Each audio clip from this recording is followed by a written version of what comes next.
మన అందరం అప్పుడప్పుడు అనుకుంటూ ఉంటాం గదా, నా జీవితం నా చేతుల్లో ఉంటే బాగుండు అని. అవును. సరిగ్గా ఇదే విషయాన్ని చెప్పే ఒక పుస్తకం ఉంది. రాండా బర్న్ రాసిన ది సీక్రెట్. అది ప్రపంచవ్యాప్తంగా ఒక సంచలనం. నిజమే. ఈరోజు మనం ఈ పుస్తకంలోని కొన్ని ముఖ్యమైన ఆలోచనల గురించి లోతుగా చర్చిద్దాం. అసలు ఏంటి రహస్యం? ఇది నిజంగా విశ్వాన్ని శాసించే ఒక నియమమా, లేక పాజిటివ్ థింకింగ్కి పెట్టిన కొత్త పేరా? మంచి ప్రశ్న అడిగారు. ఈ పుస్తకం యొక్క మూల ఉద్దేశం చాలా శక్తివంతమైనది. అదేమిటంటే, ఈ విశ్వం మొత్తం ఒక ప్రాథమిక నియమంపై నడుస్తుందని చెబుతుంది. అదే ఆకర్షణ సిద్ధాంతం. కరెక్ట్. ఈ రహస్యం కొత్తదేం కాదని, శతాబ్దాలుగా ప్లేటో నుండి ఐన్స్టీన్ వరకు చాలామంది గొప్ప వ్యక్తులకు తెలుసని, కాని ఇది కొంతమందికే పరిమితమైందని రచయిత్రి వాదన. సరే, అయితే ఆ వాదనను కాస్త విడమర్చి చూద్దాం. ఆకర్షణ సిద్ధాంతము అనే మాట వినడానికి చాలా సింపుల్గా ఉంది. అవును. అంటే మనం కోరుకున్నది మన జీవితంలోకి వస్తుందని. కానీ ఇది ఎలా పనిచేస్తుంది? పుస్తకం ప్రకారం దీని వెనుక ఉన్న మెకానిజం ఏంటి? దాని వెనుకున్న సూత్రం, ఆలోచనలు వస్తువులుగా మారతాయి. ఆలోచనలు వస్తువులుగా మారతాయా? అవును.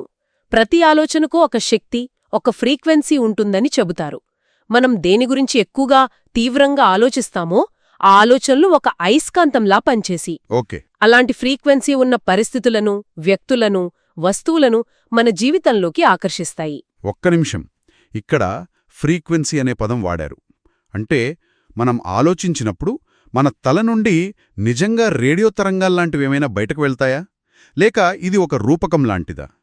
ఎందుకంటే సైంటిఫిక్గా దీనికి ఆధారం ఉన్నట్టుగా అనిపించట్లేదు. అది చాలా ముఖ్యమైన పాయింట్. ఇక్కడ ఫ్రీక్వెన్సీ అనే పదాన్ని భౌతిక శాస్త్రంలో వాడినట్టుగా కాకుండా ఒక రూపకంగా అర్థం చేసుకోవడం మంచిది. అంటే రచయిత్రి ఉద్దేశ్యం బహుశా మన భావోద్వేగ స్థితి గురించి కావచ్చు. ఉదాహరణకు, మనం సంతోషంగా, ఉత్సాహంగా ఉన్నప్పుడు మన చుట్టూ ఉన్న అవకాశాలు ఎక్కువగా కనిపిస్తాయి. మనం వాటిని అందిపుచ్చుకోవడానికి సిద్ధంగా ఉంటాం. నిజమే. అదే నిరాశలో ఉన్నప్పుడు అవే అవకాశాలు కళ్ల ముందున్నా మనం గుర్తించలేం. ఈ భావోద్వేగ స్థితినే పుస్తకం హై ఫ్రీక్వెన్సీ, లో ఫ్రీక్వెన్సీ అని వర్ణిస్తుంది. ఓకే, ఇప్పుడు కొంచెం అర్థమైంది. అంటే ఇది సోషల్ మీడియా అల్గోరిథం లాంటిదన్నమాట. అద్భుతమైన పోలిక. మనం ఏ రకమైన కంటెంట్తో ఎక్కువగా ఎంగేజ్ అవుతామో అదే మన ఫీడ్లో ఎక్కువగా కనిపిస్తుంది కదా. ఈ పుస్తకం చెప్పేది కూడా అదేనా? సరిగ్గా అదే. మనం ఏ ఆలోచనలపై, భావాలపై దృష్టి పెడతామో అలాంటి అనుభవాలనే విశ్వం మన లైఫ్ ఫీడ్లోకి పంపిస్తుందని అర్థం చేసుకోవచ్చా? అంతే. పుస్తకంలో మనల్ని ఒక మానవ ప్రసార టవర్తో పోలుస్తారు.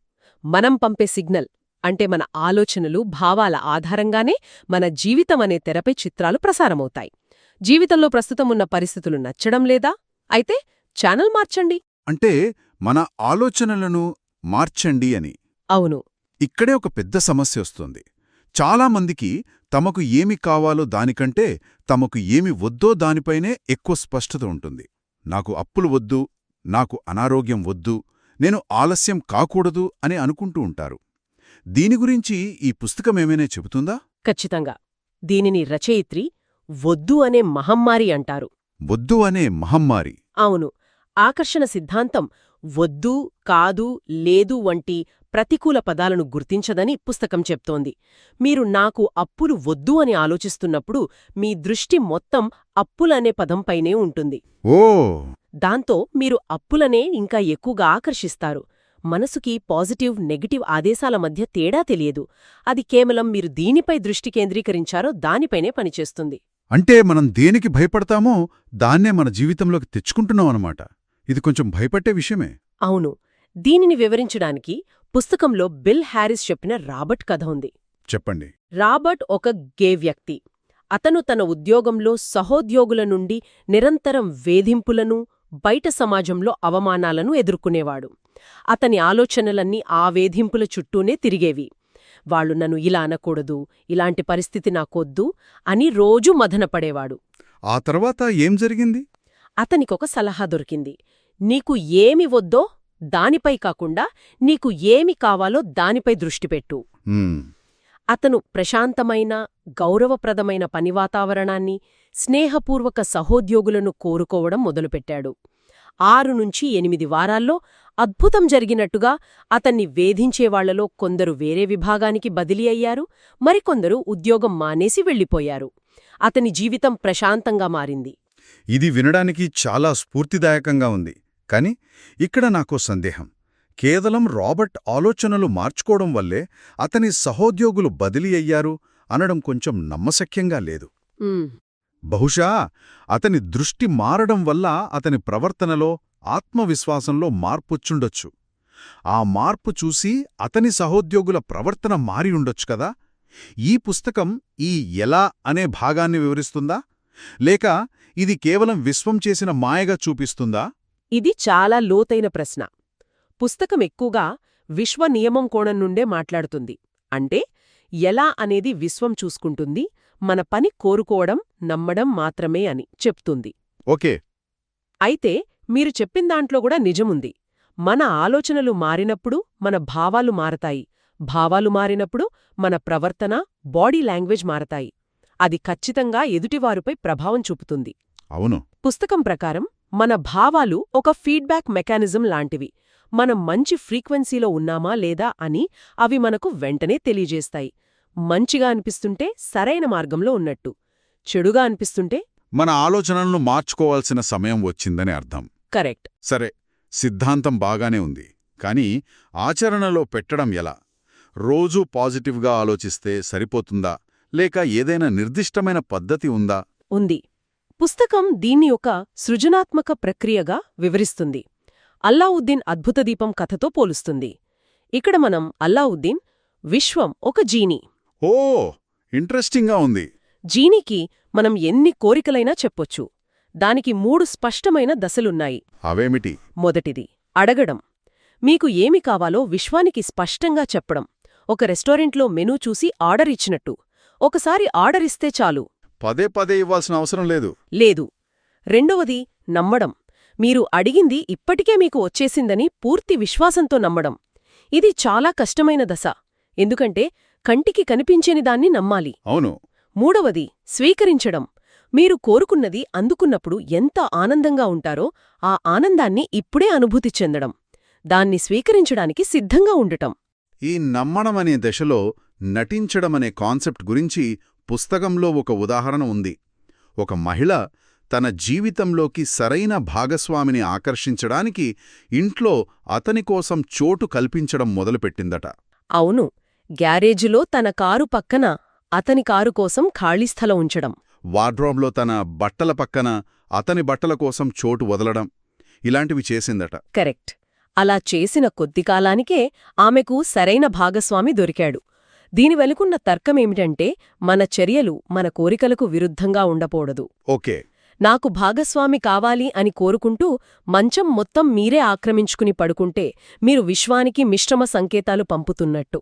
మీరు కోరుకున్నది ఇప్పటికీ పొందినట్లుగా ప్రవర్తించడం ద్వారా మీరు నమ్మడమనే దశను బలంగా పూర్తి చేస్తారు. అయితే ఇది కొంచెం వింతగా అనిపించొచ్చు. ఉదాహరణకు, తీవ్రమైన అప్పుల్లో ఉన్న వ్యక్తి నేను ధనవంతుడిని అని నటిస్తూ ఖర్చులు చేయడం మొదలుపెడితే అది బాధ్యతారాహిత్యమవుతుంది కదా. ఈ గీతను ఎక్కడ గీయాలి? చాలా మంచి పాయింట్ అడిగారు. ఇక్కడ నటించడం అంటే బాధ్యత లేకుండా డబ్బు ఖర్చు చేయడం కాదు. దాని అర్థం ఆ భావనను పెంపొందించుకోవడం. భావనను? అవును. అప్పులున్నప్పటికీ సంపద ఉన్నప్పుడు కలిగే భద్రత, స్వేచ్ఛ, ఆనందం వంటి భావనలను మనస్సులో నింపుకోవడం. ఉదాహరణకు విండో షాపింగ్ చేయడం, ఇష్టమైన కారును టెస్ట్ డ్రైవ్ చేయడం. ఓకే. ఇలాంటివి డబ్బు ఖర్చు చెయ్యకుండానే ఆ భావనను కలిగిస్తాయి. మన చర్యలు ఆ భావనకు అనుగుణంగా ఉండాలి, వ్యతిరేకంగా కాదు. ఓకే, అర్థమైంది. అయితే ఈ భావనలను, నమ్మకాన్ని పెంపొందించుకోవడానికి ఏమైనా ప్రాక్టికల్ టూల్స్ ఉన్నాయా? ఉన్నాయి. పుస్తకం 2 చాలా శక్తివంతమైన పద్ధతులను సూచిస్తుంది. ఒకటి కృతజ్ఞత, రెండవది మానసిక చిత్రణ. Gratitude and visualisation. అవును. డాక్టర్ జో విటాలే ప్రకారం కృతజ్ఞత అనేది మన శక్తిని తక్షణమే మార్చగలదు. మన దగ్గర లేని వాటి గురించి బాధపడటం మానేసి ఉన్నవాటికి కృతజ్ఞత చెప్పడం మొదలుపెడితే మన దృష్టి మొత్తం పాజిటివ్ వైపు మళ్ళుతుంది. మనం దేనికి కృతజ్ఞతగా ఉంటామో దాన్నే ఎక్కువగా పొందుతాం. ది బ్రౌడ్ చెప్పిన కృతజ్ఞత రాయి కథ నాకు బాగా నచ్చింది. చెప్పండి. ఒక చిన్న రాయిని జేబులో పెట్టుకుని అది చేతికి తగిలిన ప్రతిసారీ మనం కృతజ్ఞతగా భావించే ఒక విషయాన్ని గుర్తు చేసుకోవడం. ఎంత సింపుల్గా, ఎంత పవర్ఫుల్గా ఉంది. ఖచ్చితంగా. ఇక రెండవది మానసిక చిత్రణ. ఐన్స్టీన్ మాటల్లో చెప్పాలంటే కల్పనయే సర్వస్వం. అది జీవితంలో రాబోయే ఆకర్షణల ప్రీవ్యూ. వావ్! మీరు కోరుకున్నది ఇప్పటికే జరిగినట్లుగా మీ మనసులో ఒక చిత్రాన్ని స్పష్టంగా చూసుకోవడం, దానికి సంబంధించిన భావాలను అనుభూతి చెందడం. జాన్ అస్రాఫ్ తన విజన్ బోర్డు కథను పంచుకున్నారు. ఆ ఇంటి కథ కదా? అవును. అతను 5 ఏళ్ల క్రితం ఒక ఇంటి చిత్రాన్ని తన విజన్ బోర్డుపై అతికించాడు. ఆ తర్వాత చాలాసార్లు ఇళ్లు మారాడు, ఆ బోర్డులను బాక్సుల్లో పడేశాడు. 5 ఏళ్ల తర్వాత ఒకరోజు అతను తన కొత్త ఇంట్లో కూర్చొని ఉండగా అతని కొడుకు పాత బాక్సులతో వచ్చాడు. వాటిల్లో ఆ పాత విజన్ బోర్డుంది. దానిపై ఉన్న ఇల్లు, అతను అప్పుడు నివసిస్తున్న ఇల్లు ఒక్కటే. అతను తెలియకుండానే తన కలను కొనుక్కున్నాడు. అది వింటుంటే ఒళ్ళు గగురు పొడుస్తుంది. అయితే ఇక్కడ నాకొక సందేహం. ఈ విజన్ బోర్డ్ కథలో ఆ బోర్డు నిజంగా విశ్వశక్తిని ఆకర్షించి ఆ ఇంటిని అతనికి ఇచ్చిందా? లేక ఆ చిత్రాన్ని చూడటం ద్వారా అతని సుప్తచేతన మనసులో ఆ ఇల్లు ఒక లక్ష్యంగా పదించుపోయి అతని నిర్ణయాలను, చర్యలను తెలియకుండానే ఆ ఇంటివైపు నడిపించిందా? సైకాలజీ బహుశా రెండో వాదనతో ఏకీభవిస్తుంది. పుస్తకం ప్రకారం ఈ రెండూ నిజమే. విజువలైజేషన్ ఒక స్పష్టమైన లక్ష్యాన్ని, భావనను విశ్వానికి పంపుతుంది. అదే సమయంలో అది మీ సుప్తచేతన మనస్సును కూడా ప్రోగ్రామ్ చేస్తుంది. అంటే ఎలా జరిగినా ఫలితం ఒకటే. అంతే. పుస్తకం చెప్పేది ఒక్కటే. చివరి ఫలితంపై మాత్రమే దృష్టి పెట్టండి. అది ఎలా జరుగుతుందనేది మీ పని కాదు, అది విశ్వం చూసుకుంటుంది. సరే, ఇప్పుడు వరకు సిద్ధాంతం, పద్ధతుల గురించి మాట్లాడుకున్నాం. ఇప్పుడు అసలు విషయానికొద్దాం. జీవితంలోని పెద్ద అంశాలైన డబ్బు, ఆరోగ్యం, సంబంధాల విషయంలో ఈ సిద్ధాంతం ఎలా పనిచేస్తుంది? డబ్బు విషయంలో చాలామంది డబ్బు లేదనే కొరత భావనతో ఉంటారు. నా దగ్గర సరిపడా డబ్బు లేదు అని ఆలోచిస్తూ ఉంటే ఆ పరిస్థితినే కొనసాగిస్తారు. దాని బదులుగా సంపదపై దృష్టి పెట్టాలి. కరెక్ట్. జాక్ కాన్ఫీల్డ్ కథ ఇక్కడొక మంచి ఉదాహరణ. అతను సంవత్సరానికి $1,00,000 సంపాదించాలని లక్ష్యంగా పెట్టుకున్నాడు. $1 నోటుకు కొన్ని సున్నాలు చేర్చి దాన్ని $1,00,000 నోటుగా మార్చి తన గదిలో పైకప్పుకు అంటించాడు. ఓకే. ప్రతిరోజూ దాన్ని చూస్తూ ఆ లక్ష్యం ఇప్పటికీ నెరవేరినట్లు ఊహించుకునేవాడు. ఆశ్చర్యంగా ఆ సంవత్సరం అతను సుమారు $92,000 సంపాదించాడు. వావ్! అతను కోరుకున్న ఆలోచన ఒక పత్రికలో కథనం ప్రచురించడానికి దారితీసి అది అతని పుస్తకాల అమ్మకాలను విపరీతంగా పెంచింది. ఇక ఆరోగ్యం సంగతేంటి? వ్యాధి అనేది ప్రతికూల ఆలోచనల ఫలితమని పుస్తకం చెబుతోంది. ఇది కొంచెం వివాదాస్పదంగా అనిపించొచ్చు. అవును. ప్లాసీబో ప్రభావాన్ని ఉదాహరణగా చూపిస్తారు. అంటే కేవలం మందు పనిచేస్తుందనే నమ్మకంతోనే రోగి నయం కావడం. ఇది వైద్యశాస్త్రం కూడా గుర్తించిన విషయమే.